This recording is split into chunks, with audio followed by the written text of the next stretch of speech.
Bem, vamos então dar início a esta sessão, hoje num espaço diferente, porque nós verificamos que até as obras começarem no nosso, aquilo que nós chamamos de ginásio, também já não é um ginásio, mas vão começar as obras e de facto já não nos conseguimos acomodar dentro daquele espaço. E o calor e as condições, resolvemos que estas últimas 14 palestras que ainda faltam, faremos, falaremos, doutor?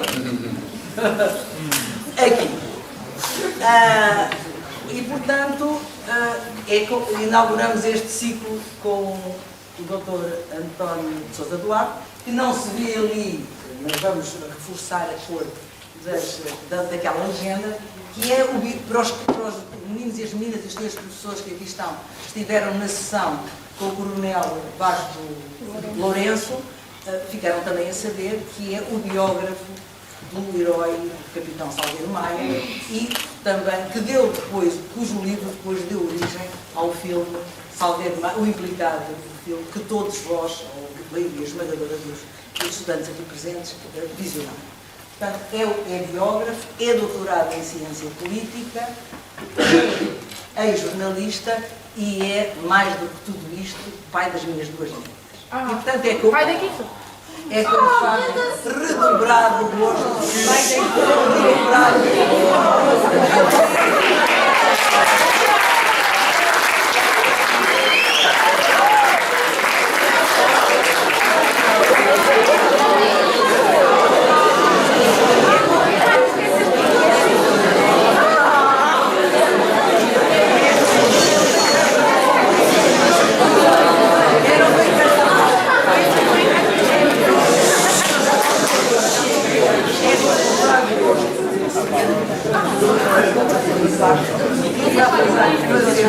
a primeira parte da intervenção e na segunda nós temos 6, 7 slides que depois comentará à medida que forem passando. Portanto, vidinhos bem abertos, é o oportunidade do vídeo, está bem? Muito obrigado, Sandor, faz favor. Não vai ser fácil fazer jus agora à apresentação da doutora Paula Branco. Eu percebi o interesse desta audiência, salvo algumas exceções que eu memorizei na sessão de há 2 semanas com o Coronel Vasco Lourenço. Estou aqui a ver se vejo essa malta que estava um bocadinho mais distraída e inquieta nessa sessão. Não estou aqui a vê-los agora, mas já vou reconhecê-los certamente. Nessa sessão com o Coronel Vasco Lourenço, eu percebi o interesse generalizado no tema que ali se discutia e ali se abordava. E fiquei com vontade, realmente foi interessante sentir o interesse do IAS, que obviamente tanto me tocou e que mexeu com a minha curiosidade e com o meu gosto, mas eu de facto também percebi que tinha havido ali algum interesse em continuarem a falar ou a abordar estas temáticas que nestes 49 anos do 25 de Abril, sempre em Abril, como é evidente, vêm para cima da mesa. É bom, porque as vossas idades, deduzo sem esforço, estarem compreendidas seguramente entre os 15 e os 19 anos, sensivelmente, não é? Alguém tem menos do que 15 anos aqui? Não? Mais do que 19 também não se calhar. Mais do que 5.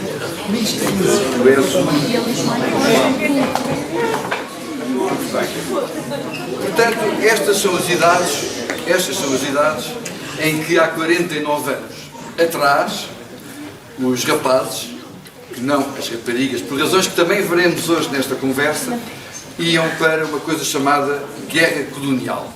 Isto hoje parece-nos um pouco bizarro, um pouco estranho, um pouco anormal que se fale em ir para a guerra. Mas, bom, hoje em dia nem é tão normal assim, porque há outras guerras, e há uma até na Europa, que é a guerra da Rússia com a Ucrânia, ou que a Rússia fez à Ucrânia. Mas, na verdade, há 49 anos éramos mesmo nós, Portugal, quem estava envolvido numa guerra. Uma guerra que já tinha 13 anos, desde 1961, um ataque que tinha acontecido, um ataque dos chamados guerrilheiros, que não eram guerrilheiros, eram os angolanos que se revoltavam contra o Estado Novo, contra o regime, contra a ditadura. Em 1961 já tinha havido quando se deu o começo da reação de Portugal, à reação aos ataques perpetrados pelos chamados terroristas, e também falaremos um pouco à frente sobre isso, sobre o estatuto desses terroristas, se é legítimo chamar terroristas, se a Espanha nos invadisse, nós não éramos por isso os terroristas, nós éramos os donos deste território. Portanto, quando falamos em terroristas na guerra colonial, chamando assim aos angolanos, aos moçambicanos e aos guineenses, sobretudo, onde houve os principais teatros de guerra, isso também não é legítimo.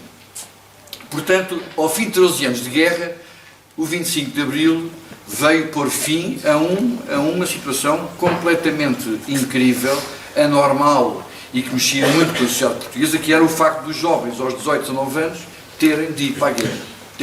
Isto hoje não nos passa pela cabeça. Hoje nem sequer há serviço militar obrigatório, quanto mais ir para a guerra. Mas eu, que tinha 9 para 10 anos nesse 25 de Abril, a minha mãe, lembro perfeitamente disso, é a memória que tenho do 25 de Abril de 74, é a minha mãe a chorar de alegria por achar que eu já não iria para a guerra quando 6, 7, 8 anos depois tivesse a idade de ir para a guerra.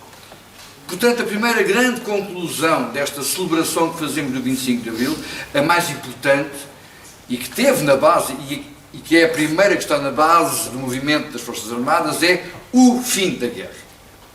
O fim da guerra para os homens, esses que iam à guerra, não o fim da guerra para as mulheres, porque as mulheres não só não iam à guerra, como eram coartadas num universo alargado dos seus direitos. As mulheres até ao 25 de Abril, melhor, até 1969, ano em que morre António de Oliveira Salazar, alguém fiz ser o João, alguém é capaz de dizer quem foi o Salazar? Alguém se lembra disto? Alguém sabe esta informação? Ministro das Finanças. Ministro das Finanças, mas quando? Em 1600. Bom, 1900 e quê? Mas alguém muito pouquinho de uma resposta. 1900 e quê? 1926. 1926. Portanto, no começo do século XX, o Salazar era ministro das Finanças. Mas é mais tarde que ele ganha o poder absoluto da governação durante quase 40 anos, já como chefe de governo, como primeiro-ministro, digamos assim, e que institui a ditadura. E que em 61 decide começar essa guerra colonial contra Angola, em Moçambique e, sobretudo, na Guiné.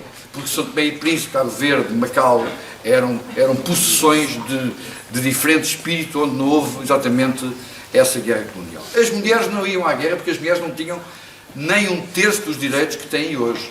Por exemplo, mulheres enfermeiras e mulheres hospedeiras não se podiam casar. As hospedeiras e as enfermeiras, até 1969-70, não poderiam casar. As mulheres não podiam sair de Portugal, isto até ao 25 de 1964, sem autorização do seu marido.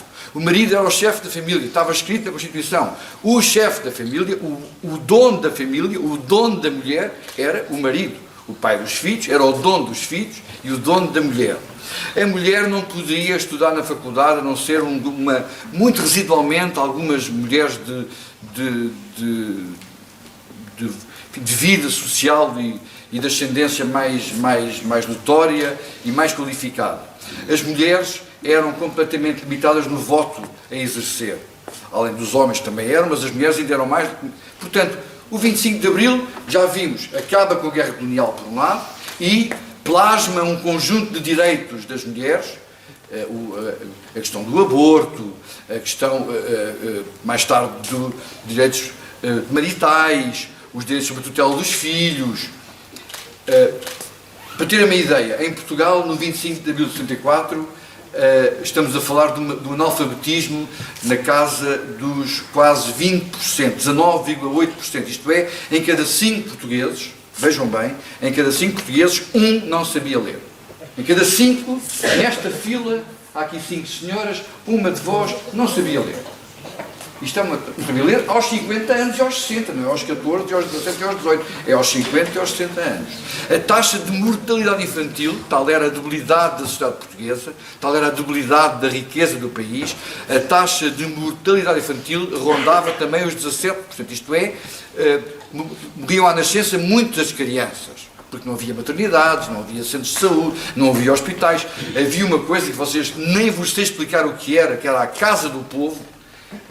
A Casa do Povo era uma espécie de centro de saúde rudimentar, onde eram resolvidos alguns problemas das famílias mais pobres e desfavorecidas. Portanto, falamos de um país completamente empobrecido culturalmente, empobrecido socialmente, empobrecido politicamente.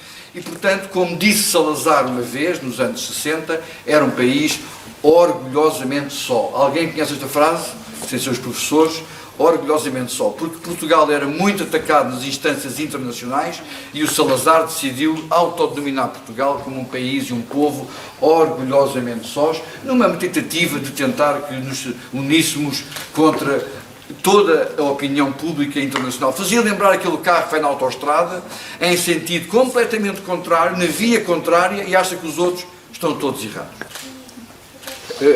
A melhor imagem que eu tenho para o Portugal até 25 de abril de 74 é o automóvel que vai daqui de Lisboa para o Porto, na autoestrada, não no sentido certo, no sentido contrário, vêm todos os outros de frente e acha que todos estão enganados e só ele é que está certo. Isto era o Portugal até 25 de abril de 74. Portanto, quando nós falamos da conquista dos direitos, das liberdades, das garantias, do ar que respiramos, houve uma altura da minha vida em que me sentia muito suscetibilizado e magoado pelo facto das pessoas não darem valor à liberdade. Mas a verdade é esta, a liberdade é um direito de que se usufrui naturalmente, espontaneamente, como o ar que se respira. É bom, se calhar, que não tenhamos que andar a fazer fretes à liberdade e à democracia ao 25 de Abril. É bom, eventualmente será bom e positivo que não tenhamos já que andar de mãos ao alto e de braço ao alto a agradecer isso. Mas é bom também, por outro lado, que sintamos a necessidade de a defender, essa liberdade, o regime democrático e o sistema em que estamos inseridos. Foi contra isto que lutou o movimento das Forças Armadas, foi contra este estado de situação que eu estava aqui a retratar, esta big picture de faltas de direitos, de faltas de regalias, de condicionamentos de liberdade. Não havia partidos políticos, não havia sindicato, não havia liberdade de voto, não havia liberdade de imprensa. Isto um bocado parece mentira, parece estranho, e não foi há 490 anos, foi há 49 anos. Foi, em termos de ciclo histórico, foi ontem. Os ciclos históricos são longos, têm séculos, 49 anos é um nano ciclo histórico. Foi ontem. E, portanto, vou perguntar aqui a este homem que está a dormir, se ele concorda comigo.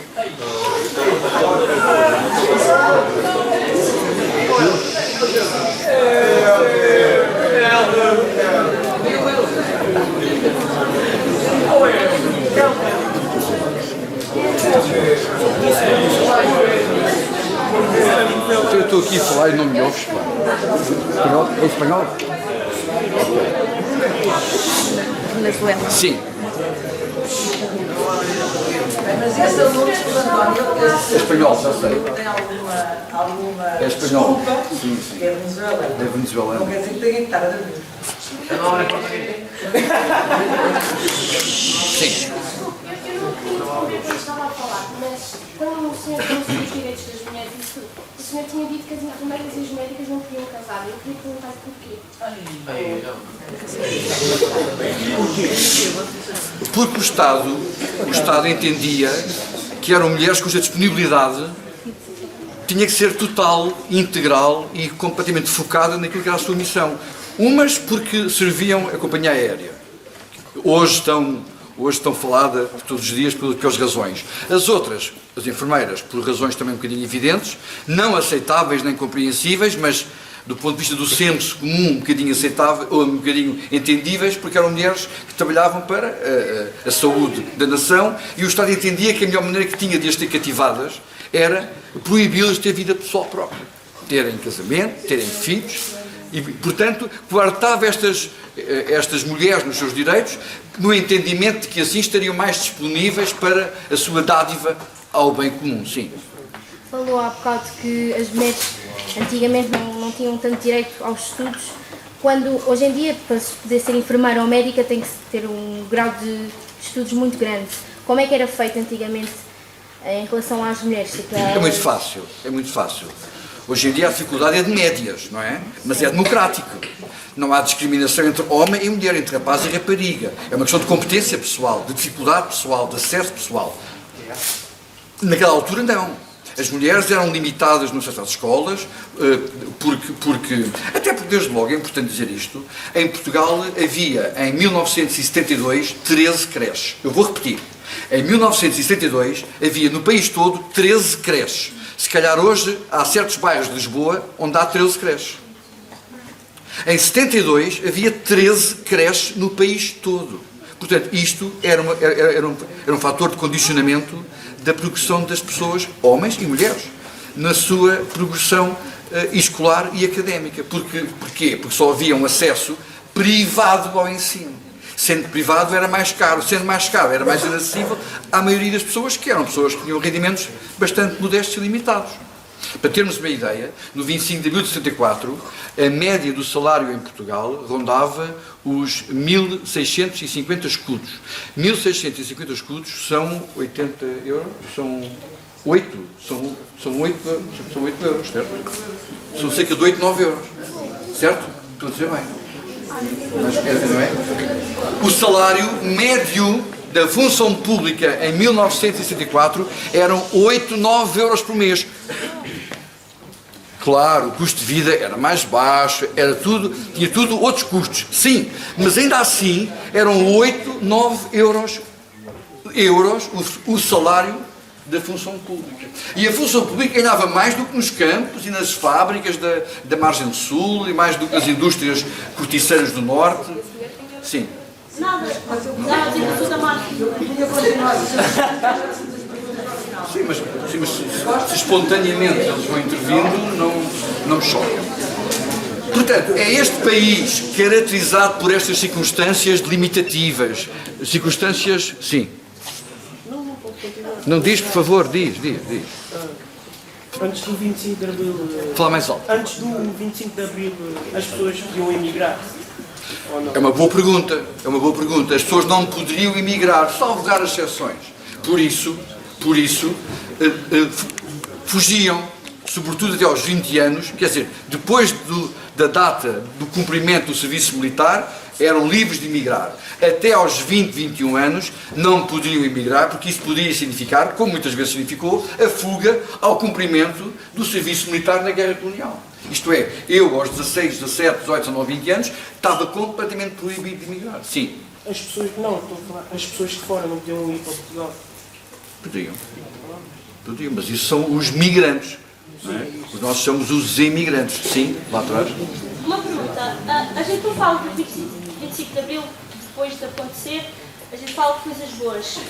Não sei se houve, por conta do 25 de Abril, não sei se aconteceu partes más, e essa é a minha pergunta. Se o impacto do 25 de Abril teve as tais partes boas, mas também teve as partes más. O que é que acha sobre isso? Bom, antes de mais quero dizer o seguinte, eu acho extraordinário, até para responder aqui à questão da doutora Paula Branco, que estava preocupada, e bem, naturalmente, com o facto da minha intervenção estar a ser permanentemente interrompida, mas, na verdade, eu acho que é extraordinário o que está a acontecer, porque nós sabemos que é raríssimo, no fim de uma sessão, haver perguntas. E, neste momento, já vamos com 7 ou 8 perguntas, o que quer dizer que estamos a conseguir ter uma relação bastante interativa, e isso é o melhor de tudo. A pergunta é boa, mas é fácil de responder. Como tudo na vida, há o que é positivo e o que é negativo. Sim. O que é que eu entendo que é negativo no 25 de Abril? Queres juntar esta pergunta a alguma coisa? É só porque, para nós, foi uma das perguntas que eu fiz ao Coronel na sessão passada, e ele utilizou a expressão, foi a bebedeira da loucura após o 25 de Abril. Muito bem, é um bom complemento. A seguir ao 25 de Abril, o país caiu numa fase que talvez tenham lido ou estudado, ouvido falar, chamada o PREC, Período Revolucionário em Curso. Foi um período muito confuso, foi um período muito anárquico, foi um período em que aconteceram excessos de parte a parte. à extrema-direita e também, há que dizê-lo, à extrema-esquerda. Por exemplo, eu sou do Alentejo, sou de uma zona... Há aqui algum alentejano nesta sala? Alguém do Alentejo? De onde é que é? Monte Moro Novo. Eu também. Giro. De onde é que é? Muito bem. Eu não perguntei quem é que era do Sporting, perguntei quem é que era do Alentejo. Peço desculpa. Ora bem, no Alentejo, por exemplo, deu-se um... Peço desculpa. No Alentejo, por exemplo, deu-se um facto, ainda hoje, por estudar com profundidade, foram as invasões das terras. Isto é, as pessoas mais pobres, as pessoas do campo, o campesinato rural, como assim se diz e se dizia, invadiu as terras dos ricos, as grandes herdades, como se diz no Alentejo. As grandes superfícies, propriedade dos mais ricos, dos latifundiários. Não foi correto, porque as terras eram daqueles ricos, as terras eram das pessoas, eram os donos, os legítimos donos da terra. Mas, na verdade, e isto foi negativo, não é legítimo que nós invadamos a terra, a casa, o carro de quem quer que seja, só porque estamos em dificuldades económicas. Não é legítimo, não está correto. Mas, e este é um pequeno exemplo que eu pretendo dar a faceta e a visão negativa e ao mesmo tempo a visão construtiva ou da percepção deste facto. Mas o Alentejo, por outro lado, é uma pátria, é uma subpátria de miséria, de pobreza, sem recursos. E, portanto, aqueles homens e mulheres que invadiram aquelas terras não o fizeram de ânimo leve, fizeram porque durante décadas tinham sido explorados, tinham tido fome, tinham tido necessidades não satisfeitas e, portanto, o 25 de Abril gerou situações de desconformidade ética assinalável. Por exemplo, a questão da educação. Quantas vezes ouvimos os mais velhos dizer perdeu-se a educação, isto era bom, era antes do 25 de Abril, que as pessoas tinham educação, eram educadas, respeitavam os mais velhos, hoje entra-se no metropolitano ou no autocarro e ninguém se levanta para dar lugar ao mais novo. Às vezes ouvimos isto. Se calhar é verdade. Se calhar o 25 de Abril, os excessos de liberdade de que alguma direita mais retrógrada fala, se calhar isso até é verdade. Perdeu-se um pouco de respeito, um pouco de educação, princípios éticos, valores, referências. Portanto, é mais um dos danos que eu acho que pode ter acontecido com o 25 de Abril. As sociedades, quanto mais livres se tornam, quanto mais abertas se tornam, mais acolhem a diversidade. A diversidade do género, a diversidade da crença religiosa. Há 50 anos em Portugal ninguém era aquelas religiões do Brasil os evangélicos, não é? Os evangélicos. Há 50 anos eu não conhecia ninguém evangélico. Hoje conheço milhares de pessoas evangélicas. Não é? Aliás, no Brasil estão ali pau a pau já com a questão da Igreja Católica.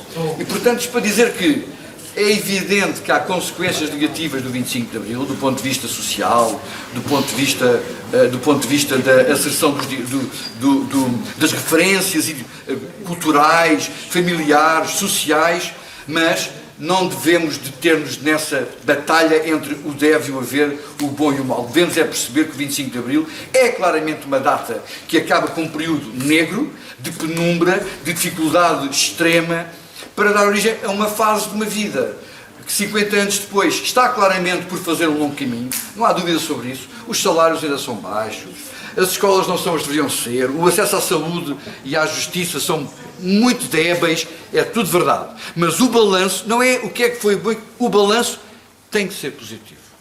Porque se não for positivo, estamos a querer retroceder 50 anos para trás e criar um país em que as mulheres eram claramente limitadas nos seus direitos, em que não havia respeito pela diferença, pela opção, a vários níveis. Não falo só da questão sexual, nem da questão da crença religiosa, falo de muito tipo de opções, o acolhimento dos estrangeiros, podermos ir para o estrangeiro. Portanto, tudo isto tem a ver com uma percepção ganha no 25 de Abril, conquistada no 25 de Abril. E quem foram... Mas como é que se chegou a isto?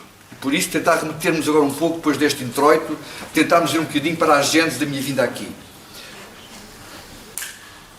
Os militares que estavam na guerra colonial, estamos a falar de muitos homens que já tinham 9, 10 e 11 anos de teatro de operações. A gente, quando vê os filmes, nós quando vemos os filmes sobre o Vietnã ou sobre o Camboja, estou a lembrar-me de um ou dois filmes mais exemplificativos, o Platoon, alguém se lembra do Platoon? Ou o Apocalipse Now. Quando vemos estes filmes, quero dizer-vos que eu conto até ao longo destes 30 anos da minha vida profissional com os principais operacionais do 25 de Abril, na Guiné e em Moçambique sobretudo, o que aconteceu foi pura guerra do Vietnã. Por exemplo, na Guiné, não só Salgueiro Maia, mas outros militares de grande impacto no 25 de Abril, há uma altura em que o movimento de libertação da Guiné, que se chamava, quem sabe? PAIGC, há uma altura em que o PAIGC, obrigado, há uma altura em que o PAIGC, quando captura oficiais do exército português, começa, à semelhança do que tinha sido feito no Camboja, a decapitá-los. Tudo bem?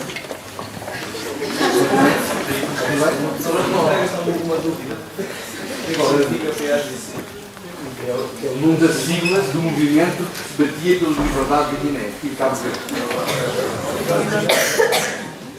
Eu não tinha nenhuma dúvida, foi ali uma coisa que foi ali em cima dos chão. Foi bem. Há uma altura em que o PAIGC começa a decapitar oficiais portugueses. E a pendurar. Posso falar? Começa a decapitar oficiais portugueses e a pendurar as cabeças nas árvores. Posso falar? Começa a decapitar as cabeças de oficiais portugueses, começa a pendurar estas cabeças nas árvores para que os militares portugueses, quando andassem no mato, vissem aquelas cabeças e processassem o pânico, o medo, o horror e a hesitação em continuar uma guerra em que lhes podia acontecer ter a cabeça no dia seguinte pendurada numa árvore. Notem que eu não estou a fazer nenhum juízo de valor, pelo contrário, sobre o direito ou a legitimidade ou a ilegitimidade dos terroristas, dos alegados terroristas, fazerem este tipo de práticas. É um direito que se calhar lhes assistia tanto a eles fazer aquilo, como ao colonizador fazer a guerra contra as pessoas que estavam naquela terra. Os angolanos, os moçambicanos e os guineenses. Portanto, eu não estou a fazer, fique isto muito claro, eu não estou a censurar este recurso a esta tática militar, porque também não estou a censurar mais ou menos o facto de Portugal ser um país invasor e 500 anos depois ainda colonizador. Mas esta é a verdade. E, portanto, quando os militares portugueses, na guerra, começam a deparar-se com esta situação de ver camaradas do seu pelotão, camaradas com que dormiam nos beliches, e começam a ver as cabeças deles penduradas nas árvores, isto começa a criar uma sensação de profunda revolta, não para com os terroristas, repito sempre esta expressão, contra os alegados terroristas, eram apenas pessoas que defendiam as suas terras, sim. Eu uma vez já ouvi nas notícias que há uns anos atrás, ainda neste momento, o Alentejo era dos sítios onde havia uma grande falsidade analfabetismo. E eu queria perguntar se no 25 de Abril, Portugal era um país analfabeto, como é que era com a taxa de analfabetismo no Alentejo no 25 de Abril? Portanto, em relação à questão da guerra colonial, é importante perceber que nasce na guerra o principal fator de revolta dos oficiais portugueses contra a ditadura. O primeiro fator, se há um fator comum, se há um fator que faz o pleno da revolta dos oficiais, porque estes oficiais estão a combater há 5, 6, 7, 8, 9, 10 anos em vários cenários de guerra, repito, em Angola, em Moçambique, sobretudo no norte de Moçambique, Cabo Delgado e na Guiné, que era o principal e o mais temível e o mais angustiante dos teatros de operações. E estes oficiais vão fazer 1, 2, 3, 4 missões e às tantas percebem que não faz sentido o que é que se passa para estarem a combater contra pessoas que estão na sua terra, pessoas que estão nas suas estradas, nas suas escolas, nas suas vidas e que se calhar eles próprios, os oficiais portugueses, brancos, não têm o direito de estar a impor um novo sistema, um modelo de colonização a quem lá está. Este é o primeiro fator que leva ao 25 de Abril. É o primeiro de todos. Discutem-se hoje em dia muitos assuntos, muitos temas, muitas razões, mas a primeira razão que leva ao 25 de Abril é a revolta dos principais capitães da oficialidade portuguesa contra o próprio regime. A segunda razão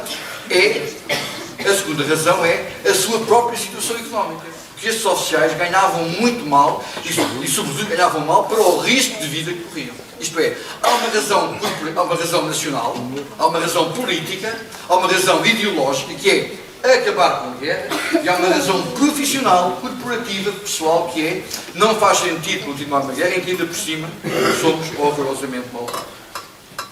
E em 73, há exatamente 50 anos, 1973, na Guiné, nos arredores de Bissau, há um conjunto de 10 ou 15 oficiais que começam a conjecturar sobre a necessidade de se fazer um golpe de Estado. Um golpe de Estado. Era difícil esta conversa, porque havia uma polícia política que se chamava PIDE, havia uma polícia política que estava por todo o território nacional e por todas as colónias, ativa, mesmo dentro do exército, da Força Aérea, sim. Não sei se é mais uma curiosidade, eu não sei se o Sr. João conhece, mas há uma série muito boa que fala sobre esse período dos portugueses em Glória, fazendo agora do Viva Sérgio. Claro, eu estive ligado à produção dessa série. Mas eu não pensei. Sou honesto. Em Glória. Não é uma pergunta,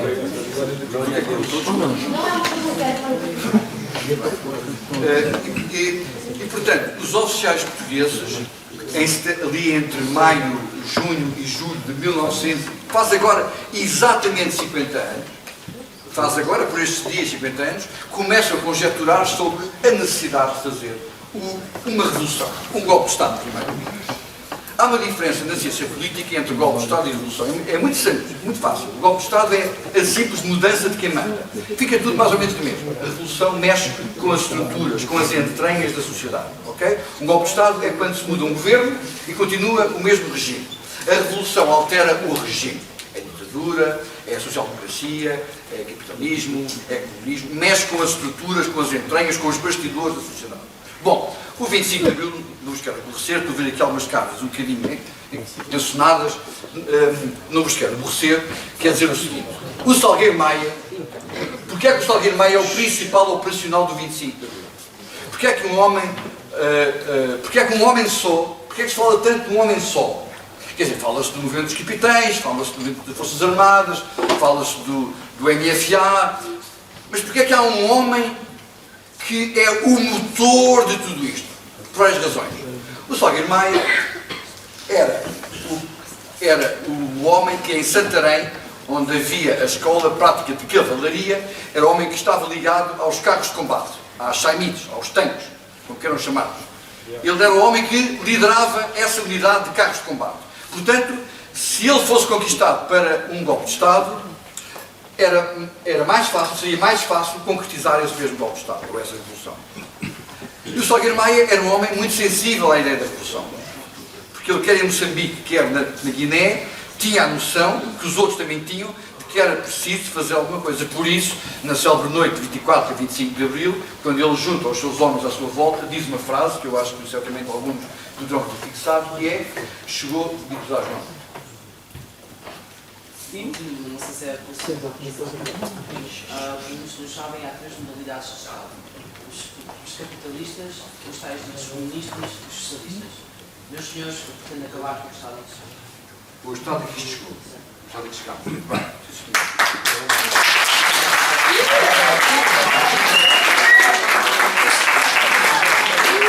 Pretende acabar com o Estado que chegou. O que é que isto quer dizer? Pretende acabar com o tal Estado das mulheres sem direito, o tal Estado de não respeito pelas minorias, o tal Estado de falta de liberdade de direitos, o tal Estado pobre. Pretendo acabar com o Estado a que chegamos. E há um momento que o filme retrata bem. Aqui eu penso que a relevância aqui da minha presença tem a ver com o facto de ter, sou de facto um dos principais contributores para a imagem do Salgueiro Maia, porque fiz os livros sobre ele, fiz o filme sobre ele, porque sou uma das pessoas que mais tem feito, mais tem batido pela imagem do Salgueiro Maia, porque o Salgueiro Maia de facto é aquele que mais fez, como dia escreveu a poetisa Sofia de Melbreiner, quando disse: ele foi aquele que na hora da ganância perdeu o apetite. A gente percebe esta alegoria. É aquele que na hora de chegar à mesa diz, não quero comer. Comam, que eu fiz a mesa, preparei a mesa, mas não é para eu comer, é para vocês comerem. Ele foi aquele que na hora da ganância perdeu o apetite.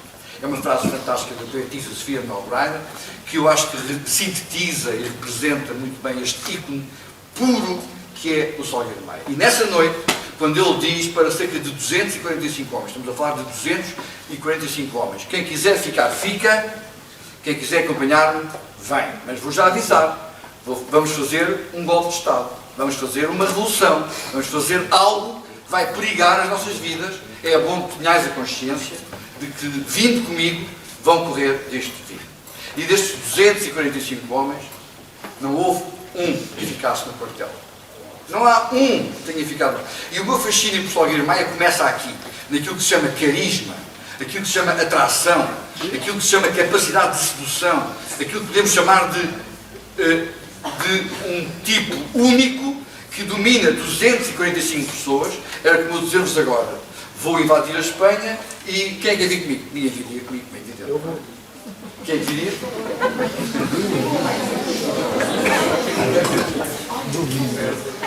Portanto, quando falamos de Salgueiro Maia, falamos daquele que, no primeiro momento, conseguiu logo captar e cativar e capturar a atenção e a confiança dos seus homens.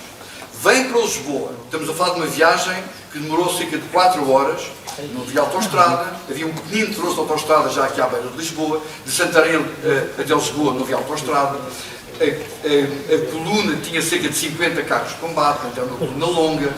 E faz-nos confusão como é que é possível que 50 carros de combate percorram 75 km na madrugada de 25 de Abril sem que alguém se tenha apercebido deste movimento. Na verdade, alguém se apercebeu, mas as pessoas que se apercebiam pensavam que era um movimento militar normal, uma manobra militar normal, tradicional, e não aquilo que estava a acontecer, que era a queda do regime. Chegado a Lisboa, o Salgueiro Maia dirigiu-se para o Terreiro do Paço. E no Terreiro do Paço protagoniza vários momentos que o filme retrata com alguma exatidão. A coragem com que enfrentou um homem, um almirante, um alto cargo oficial que estava em cima de um carro de combate e que dá ordens para que ele seja abatido. E o Salgueiro Maia dirige na direção desse carro de combate. Eu fiz esse percurso com ele várias vezes para perceber, para tentar capturar um pouco da relevância desse momento para ele. Fiz esse caminho com ele várias vezes, na Ribeira das Naus e na Rua do Arsenal, lá embaixo para o Rio. Ele pôs uma granada no seu bolso esquerdo, e caminhou na direção do carro de combate. E houve o general, e houve o brigadeiro Junqueira dos Reis dizer para o cabo José Alves, dispare. E ele continua a caminhar na direção do carro de combate. E houve pela segunda vez o brigadeiro a gritar para o seu cabo apontador para que dispare sobre aquele capitão.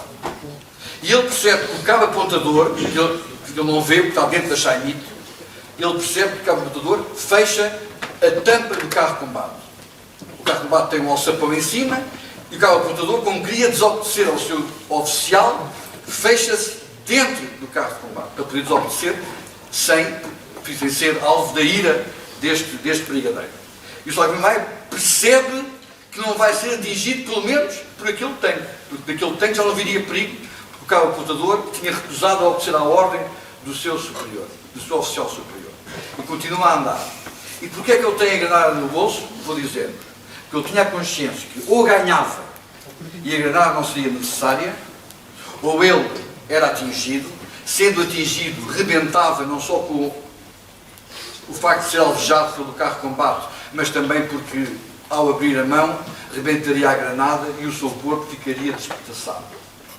E então, a sua tese, a sua convicção, é que com este despedaçar do seu corpo se ganharia um mártir. E a revolução perderia um dos seus principais operacionais, mas ganharia ao mesmo tempo um mártir. E havendo um mártir, as suas tropas ficariam ainda mais encarniçadas, ainda mais motivadas para continuar esse mesmo dia e essa mesma revolução nesse momento. Vejam o grau de heroísmo. Isto parece um pouco a história do Viriato, do Afonso Henriques, mas não, isto foi de facto há 49 anos. foi da idade dos nossos pais, dos nossos avós, dos nossos tios, de alguns. E este homem, portanto, o fascínio e a admiração por este homem resulta de muitos fatores que congregados entre si, retratam um homem completamente anormal, completamente diferente, completamente sui generis, completamente distintivo dos outros homens. Um homem que põe uma granada no bolso, sabedor que está a caminhar para a morte, e que mesmo que morra por calvejado, morrerá com a sua própria granada, e assim criando um motivo para que a revolução prossiga, é um homem claramente diferente. É um homem diferente. E por isso eu escrevi ao longo destes anos livros sobre ele, uma tese de doutoramento sobre ele, um filme sobre ele, e portanto, porque achei que era importante perpetuar a memória em Portugal daquele que é não o único, porque há um conjunto alargado de oficiais que protagonizam o 25 de Abril, como é evidente, o Vasco Lourenço e mais umas dezenas de importantíssimos oficiais, mas porque ele personifica, porque ele simboliza e porque ele protagoniza o papel principal. Ele é o papel principal.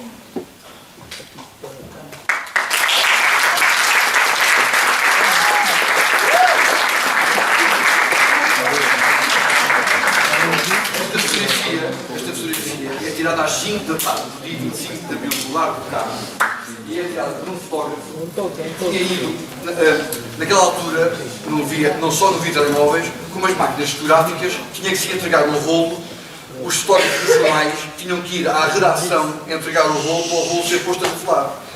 E o autor desta fotografia, às 4 da tarde, teve que ir à redação do seu jornal, que era o Século, e teve que ir entregar o rolo e perdeu a conferência de imprensa que o Salgueiro Maia deu às 4h30 da tarde para 5 ou 6 jornalistas que estavam lá no carro. E quando o repórter fotográfico desta fotografia, que se chama Alfredo Cunha, voltou para o Largo do Carmo, disseram-lhe: pá, perdeste a conferência de imprensa do Salgueiro Maia.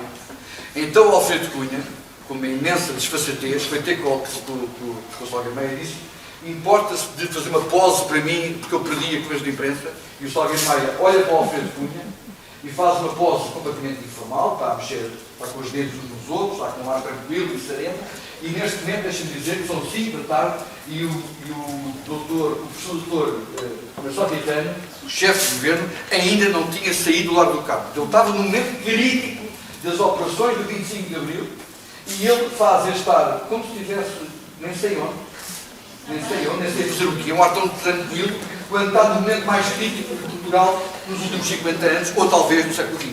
Quer dizer, este homem está num momento absolutamente crítico do seu protagonismo, da sua liderança militar, para fazer cair um regime, e olha para a fotografia e faz esta pose tranquila. Portanto, para ilustrar esta fotografia, para explicar esta fotografia. Outra, Filipe, por favor. Bom, isto é momentos depois, minutos depois, de ele ter encarado Fernando Salgueiro Maia à esquerda. Isto é minutos depois de ele ter encarado o tal carro de combate.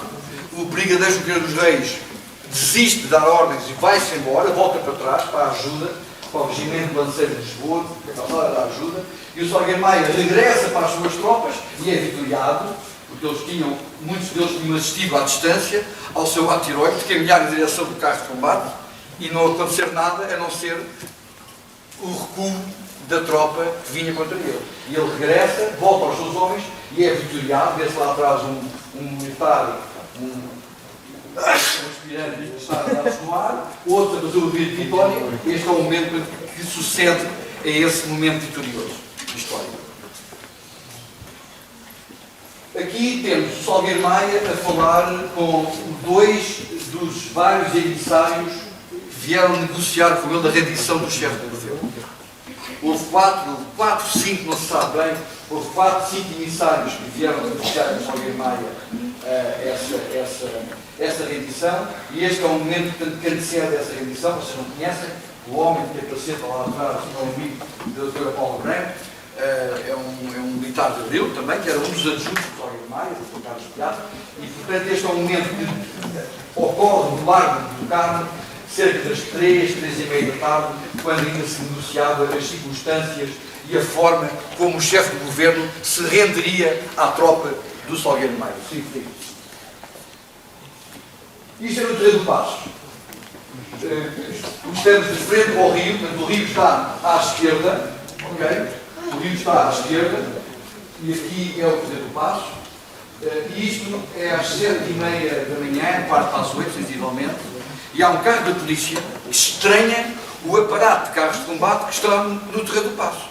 Mas que coisa estranha, e há um polícia da PSP que sai do carro, do Nívia, como assim se chamava, estava o nome que estes carros tinham no senso comum era o Nívia, sai do carro, mas apercebe-se que o homem com quem está a falar é um capitão, o capitão Salgueiro Maia, e sendo capitão, está a fazer o quê? Está a fazer continência, porque era capitão e ele era um simples polícia da PSP, faz continência e pergunta ao Salgueiro Maia o que é que está a acontecer. E o Salgueiro Maia diz que está a acontecer que de hoje em diante, no dia como hoje, vai ser sempre feriado, diz o Salgueiro Maia. A partir de hoje, no dia de hoje, será sempre feriado. E é. E é. Vou ir à escola. Esta fotografia é diferente. Esta fotografia é no 25 de novembro. Alguém sabe o que foi o 25 de novembro? Sim.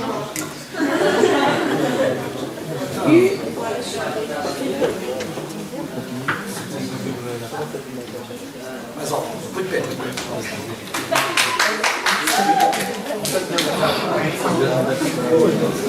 Basicamente, no golpe de Estado, à direita, ou seja, as pessoas estão, ou seja, os oficiais do MFA, e pronto, isto pode ser um bocado coisa, mas vou dizer na mesma, acabou com as promessas não só do MFA, como as do 25 de abril. Obrigado.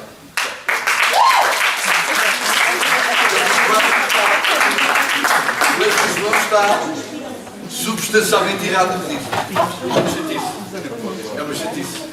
Vale pela coragem, vale pela opinião, vale pela ousadia de falar e de pensar, mas está muito errado. Desde logo, os oficiais que fazem o 25 de novembro, João e todos vós, são sensivelmente os mesmos que fizeram o 25. Ponto número 1. Os principais oficiais do 25 de novembro, no caso de Salgueiro Maia, são os mesmos oficiais que estiveram no 25 de novembro. Fernando Salgueiro Maia, Vasco Lourenço, Ernesto Melantunes, Vítor Alves, Hotel Sarabia de Carvalho, Francisco Costa Gomes, Ramalhianos, são os mesmos do 25 de novembro. O 25 de novembro não foi uma correção do 25. O 25 de novembro não visou depurar e tornar fino e corrigir. Não, o 25 de novembro põe fim a uma fase, ao tal PREC, que há pouco tinha falado, fase confusa, de combate entre as extremas esquerdas e as extremas direita, e, portanto, é uma fase que pacifica a sociedade portuguesa, serena Portugal. Mas não é a vitória sobre o 25 de abril, é um passo em frente no 25 de abril. Ok, João? Isto é no 25 de novembro, altura, momento em Santarém, estamos na Escola Prática de Cavalaria em Santarém, no dia 25 de novembro, em que o Salgueiro Maia volta a ter um imenso protagonismo na forma como para os movimentos rebeldes da extrema-esquerda e os movimentos mais extremistas da extrema-direita. E ele, mais uma vez, como no 25 de abril, tem um papel conciliador, um papel pacificador, um papel que leva ao entendimento entre diversas fações dentro da tropa portuguesa e da política portuguesa. Mais isto é em Santarém, também na Escola Prática de Cavalaria, já depois do 25 de abril, uma fotografia tirada nos anos 1980, um homem sereno, como se vê sempre um ar sempre sereno, um ar não exuberante, um ar tranquilo, um ar de quem fez o que tinha a fazer e não queria por isso nada de extraordinário. Sim, bom, aqui é fácil, nós estamos lá no carro, no dia 25 de abril, o Salgueiro Maia está a gritar através do megafone para o quartel da GNR para que se rendam. São 4h30, 20 para as 5, 4 para as 5, mais ou menos, e ele auxiliado por um advogado famoso. Alguém sabe quem é o Miguel Sousa Tavares? O pai do Miguel Sousa Tavares, Dr. Francisco Sousa Tavares, com quem eu trabalhei no jornal, chamado Liberal, há muitos anos. O pai dele, Miguel Sousa Tavares, subiu para cima da Chaimite Bula, chama-se Bula, e subiu com o Salgueiro Maia, e também gritou contra o governo, para o chefe do governo, que só tem estava com o quartel do carro, e para as pessoas se acalmarem, tudo corria bem. Porque estes são os momentos em que Salgueiro Maia está a falar para o quartel, para que se rendam, e para os populares, para que mantenham a paz, e tranquilos, porque tudo correria bem. Estamos ao lado do cargo, veja-se a singularidade de um golpe de Estado deste, em que as pessoas estão misturadas com os militares, isto um banho de sangue, e só a sensatez, a liderança e a capacidade de fazer bem feito é que permitiu que o golpe de Estado se desse tranquilamente com a direção do chefe do governo e sem haver um banho de sangue. Isto é a Rua de Misericórdia, vem do Caixo de Rei, lá debaixo dos bares, hoje bares, lá embaixo em Santos do Caixo de Rei, e quase a chegar ao lar da Misericórdia. Ou talvez não, talvez a Rua Garré. Ou talvez a Rua Garré, onde está a estátua de quem? À porta do café. Há uma estátua de um poeta português à porta do café na Rua Garré. Quem é que sabe a frase mais conhecida do Fernando Pessoa a propósito da Coca-Cola? Alguém sabe? O Fernando Pessoa, em 1927, é contratado pela Coca-Cola para fazer uma campanha de publicidade que veio a ser proibida, não é por acaso, isto não é impunemente que eu estou a repescar esta informação, é porque esta frase e esta campanha e este produto foram proibidos por Salazar e só foram libertados de novo em 1974. Coca-Cola, durante 48 anos, não pôde ser libertada porque era um sinal da liberdade, da democracia e da cultura americana. E quem fez a campanha de publicidade da Coca-Cola foi o poeta Fernando Pessoa. E a frase era... Sim? Primeiro estranha-se, depois entranha-se. Primeiro estranha-se.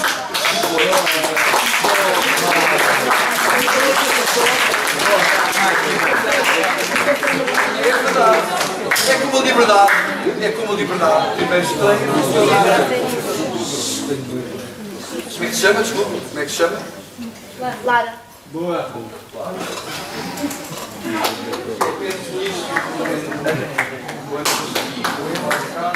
Manifestações de euforia.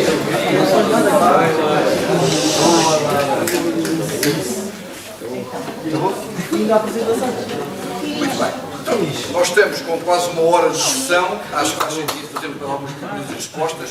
Eu não tenho, eu preferiria dar algum gás a um diálogo de continuar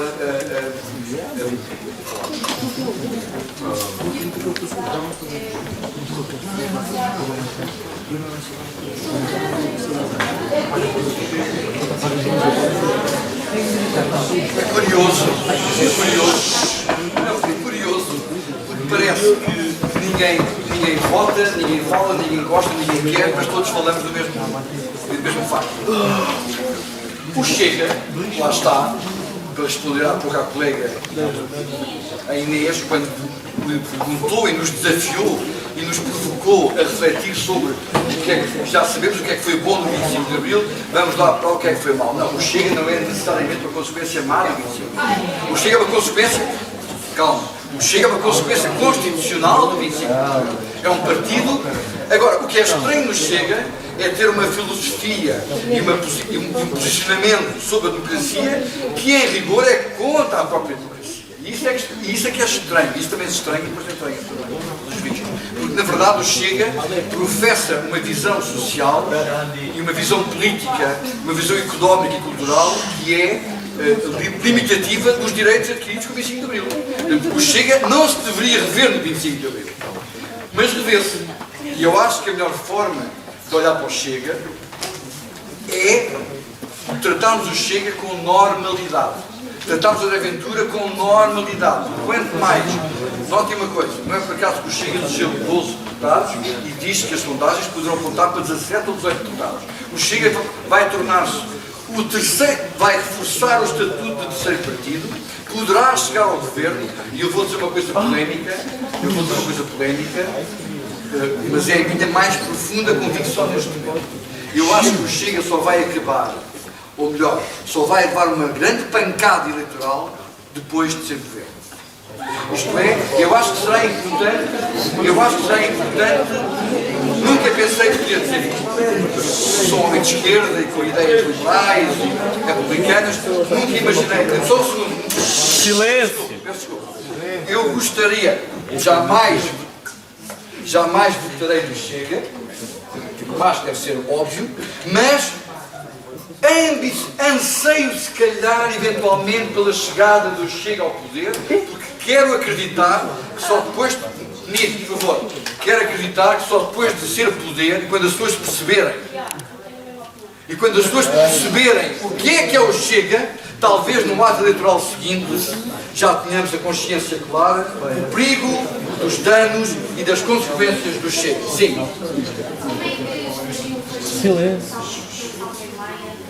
O fascínio pelo Salgueiro Maia nasce. Espera, deixa-me interromper. Alguém tem alguma informação do Chega? Alguém tem o quê?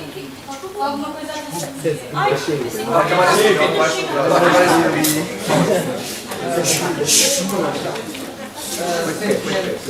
Diz bem. Recentemente o governo português está a atravessar problemas, está a procurar alimentos, com o número de corrupção ser cada vez mais visível, e acho que de facto o governo não se contraria a si próprio e não origina conflitos internos, precisamente porque tem medo que o Chega coordene um novo governo e se faça um novo governo e traga consequências para o país. Daí, por exemplo, na mais recente confusão com o Marcelo Rebelo de Sousa não ter comentado sobre a decisão de António Costa.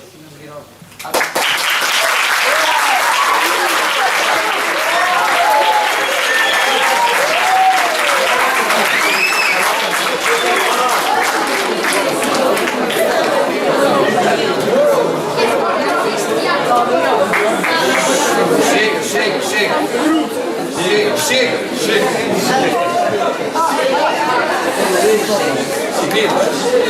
Ok, é uma opinião, nada tem a dizer.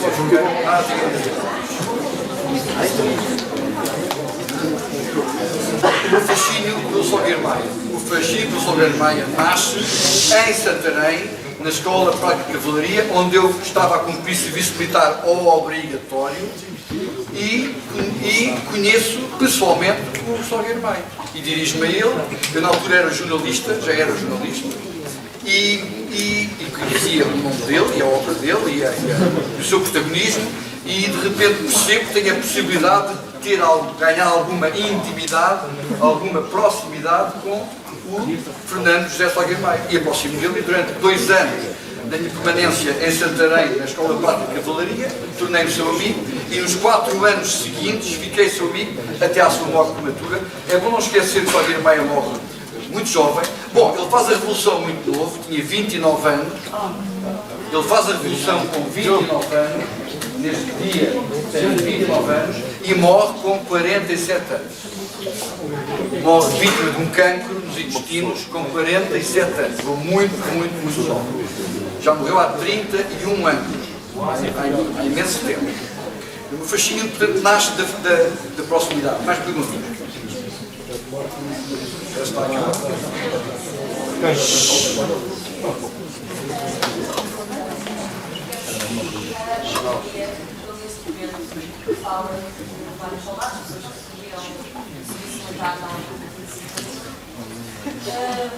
Comiam na pastora da escola e tinham uma opinião muito comentada, negativa sobre o Salgueiro Maia, havia uma voz lá no serviço, e quando o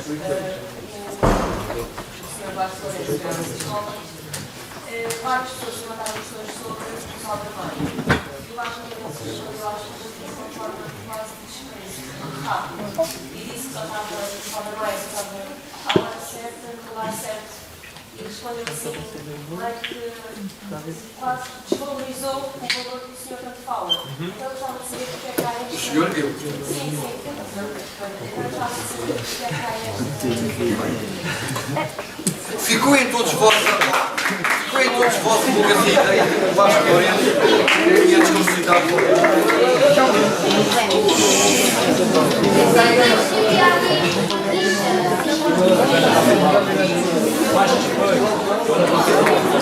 Silêncio! Portanto, ficou a ideia de que o Coronel Vasco Lourenço, embora reconhecendo o papel de Salgueiro Maia, enfim. Sim. É isto, não é? É verdade. É verdade que o Coronel Vasco... é verdade que o Coronel Vasco Lourenço, com toda a responsabilidade que tem, já tive com ele, com todo o respeito, amizade e admiração que tenho por ele, já tive com ele vários confrontos verbais, pela forma, por exemplo, posso contar-vos esta curiosidade. Durante as filmagens do filme Salgueiro Maia, há uma altura em que eu entendo levar o Vasco Lourenço às filmagens para conhecer pessoalmente o ator, que de resto um dia tem todo o gosto em aqui trazer o Tomás Alves, que protagoniza o papel de Salgueiro Maia, e a Filipe Ariosa, que faz a Tércia Maia, tem todo o gosto em um dia destes aqui trazer, até porque há um curso de teatro no IDS, e acho que faz todo o sentido.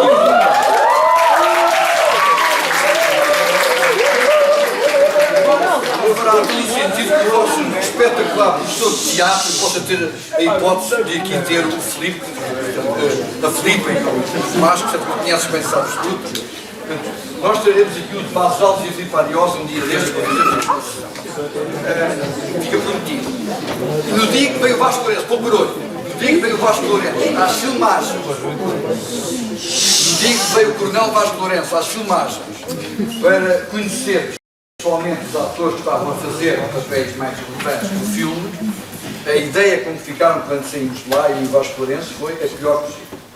Ficaram com uma ideia horrível que ele depois disse ao Vasco Lourenço. Depois disse. No dia seguinte disse: você fez um péssimo papel, esteve pessimamente, porque ele disse mais ou menos, como diz sempre, o mesmo que vos disse a vós há 2 ou 3 semanas, que é Salgueiro Maia. Não é um tipo propriamente particularmente importante, teve a sorte.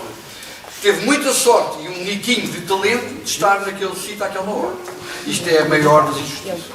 Porque nós sabemos perfeitamente que a coragem dos vários momentos protagonizados por Salgueiro Maia não estão ao alcance do comum dos mortais.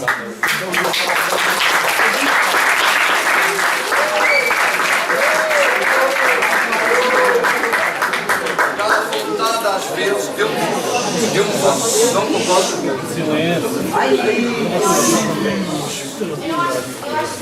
Desculpa, o que é que não concorda?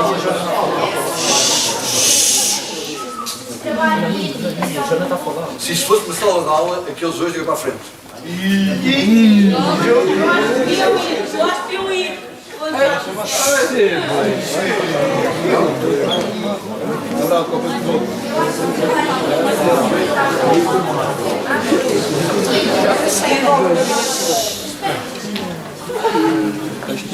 Uau! Não está, Gil. Calem-se, pá. Eu não digo Salgueiro Maia não tem, mas acho que Acha que ele não deve concentrar tudo não, no eu concordo com certas palavras do Vasco Lourenço, porque ele esteve muito presente nas reuniões e no facto de o processo todo ser feito e no momento em que ia para ser agido, ele teve que ser levado para outro lugar. E ele ser a cabeça ou um bocadinho do centro e não poder estar lá e outra pessoa levar com esses prestígios e esse valor, acaba por ele ficar um bocado magoado e acho que não tem esse reconhecimento. E as pessoas não percebem que o 25 de Abril não foi só um militar, mas foi um povo português que juntava na sua Mas ninguém diz que o 25 de Abril.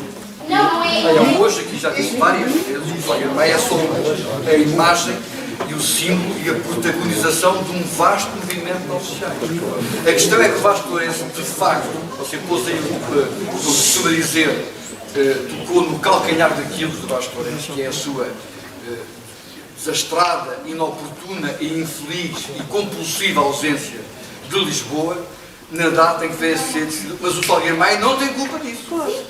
O Salgueiro Maia é o último culpado de o Vasco Lourenço ter sido levado para os Açores um mês e meio quase antes do 25 de Abril. E o que competiria fazer ao Vasco Lourenço seria sempre, até a bem da imagem pura do 25 de Abril, realçar ao máximo o papel de Salgueiro Maia e não tentar mitigar esse mesmo papel que ele faz regular e assiduamente.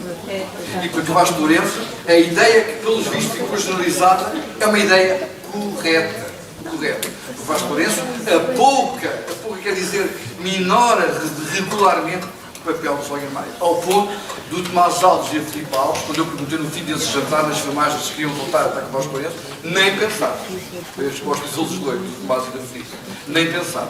Porque eles ficaram com muito má ideia e má impressão do Vasco Lourenço. Que, de facto, em vez de ter uma coisa importante, isto para responder aqui à pergunta, que é as pessoas que não se revêem, há sempre alguém que não se revê em algo da forma como nós vemos. Isso é a liberdade de funcionar, a liberdade de discordarmos, de não gostarmos, de não queremos. Outra coisa é nós termos que nos apegar aos factos e constatar que a coragem, a ousadia e o protagonismo do Salgueiro Maia, por razões de oportunidade, mas por razões de desempenho, só eu lhe tenho respeito. Mais ninguém faz aqui. Só eu.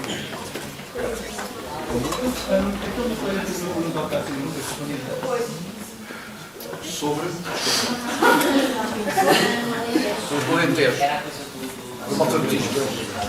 O analfabetismo não é verdade que não, é o contrário. O Alentejo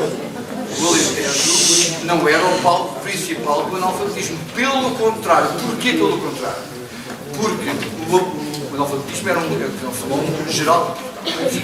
Em 64, todo o país padece, e as ilhas também, como é evidente, todo o país padece muito da flagrante debilidade do ensino em todo o território. Mas o Alentejo, por razões que se devem à ação que o Partido Comunista tinha no Alentejo, até era uma região onde havia uma certa literacia. Não era alfabetismo, era uma certa literacia resultante da lucidez ideológica. Isto é, como o Partido Comunista tinha muita influência no Alentejo, então havia muita gente que sabia ler e sabia discutir, não por ir à escola, mas através dos canais laterais e marginais ao ensino. Portanto, não é verdade que o Alentejo fosse o território onde houvesse mais analfabetismo.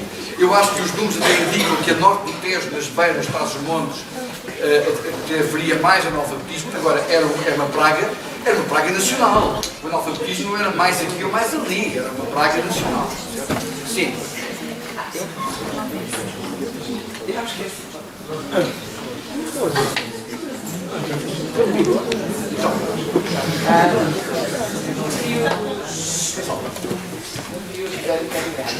podia-se viajar, certo? Então, se uma pessoa viajasse para um país cujo regime era democrático, a pessoa podia permanecer no país. De qual país? Um país que o regime. Mas podia permanecer no qual país?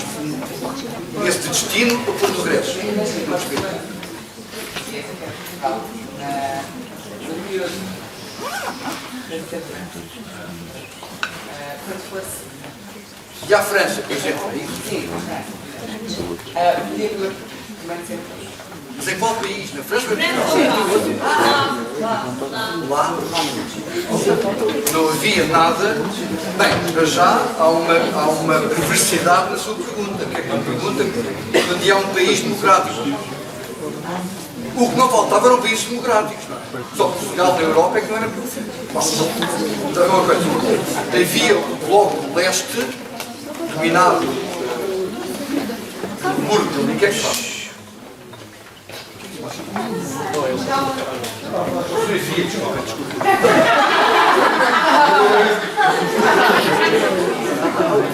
Quem ia ao estrangeiro era recebido com naturalidade, ia num país que, embora fosse ditadura, mas eram pessoas que viajavam livremente, quer dizer, não, portanto, eu aos 40 anos, se fosse a França, a Inglaterra ou os Estados Unidos, era bem recebido.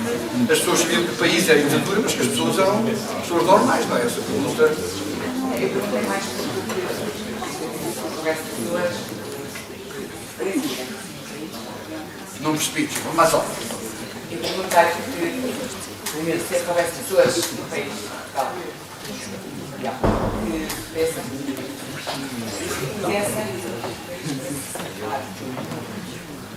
que se safar. Não, como falei nisso, houve muitos portugueses, jovens, adolescentes e já mais velhos, que saíram de Portugal e que fugiram, sobretudo para fugir ao cumprimento do serviço militar na guerra colonial. Muitos portugueses fugiram ao Estado para fugirem à guerra colonial. Muitos. Sim. Antes de Salgueiro Maia falecer, ele pediu ao governo uma controlação dos Estados Unidos nacionais. A mesma não lhe foi atribuída durante o seu período de vida. Como é que Salgueiro Maia reagiu ao ter sido recrutado pelo próprio governo? Mas essa que eu queria terminar. Muito bem. Outra pergunta.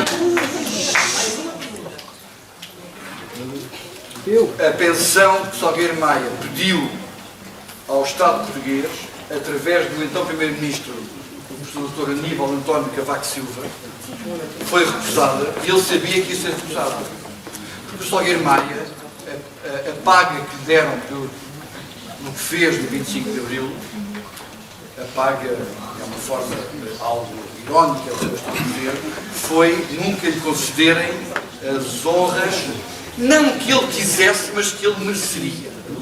E quando ele pede a pensão, é porque ele tem a sensação de que ela vai ser recusada. Quando ele pede essa pensão, porque ele estava doente, de facto, mas não era bem uma questão financeira, acreditou o pedido desta pensão, porque ele era militar, acharia uma boa pensão, uma boa reforma, a mulher, professora do ensino secundário e matemática, tinha uma boa reforma, ele não tinha problemas económicos e financeiros. Ele pede a pensão para provocar a resposta do poder político e do poder militar, porque ele antevia que a resposta fosse negativa. E a resposta foi negativa. Então ele morreu também com essa certeza e essa dor de que nem uma pensão pelos serviços prestados à pátria lhe foi concedida, sabendo ele que o motivo pelo qual pediu essa pensão foi precisamente para provocar o Estado português. Só mais uma então, é isso? Última pergunta. Pode tirar a marcha? Pode tirar a marcha?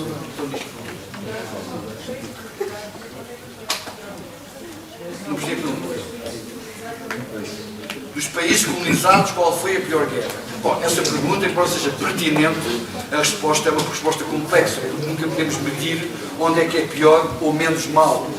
Há características próprias a cada um dos teatros de operação. Eu diria que, ainda assim vou arriscar dizer, já há pouco aflorei essa possibilidade, essa hipótese, eu acho que a pior guerra, a mais difícil, foi na Guiné. O clima é o pior, a umidade, os mosquitos que causam uma doença fatal, ainda hoje fatal, chamada malária, fazia muitas vítimas. Eu acho que a Guiné, pelo clima, pela dimensão mais pequena, mais focada, pelo apoio que o Senegal dava à Guiné, foi talvez o pior teatro de operações. Parece que acabou a nossa sessão. Foi um prazer estar aqui.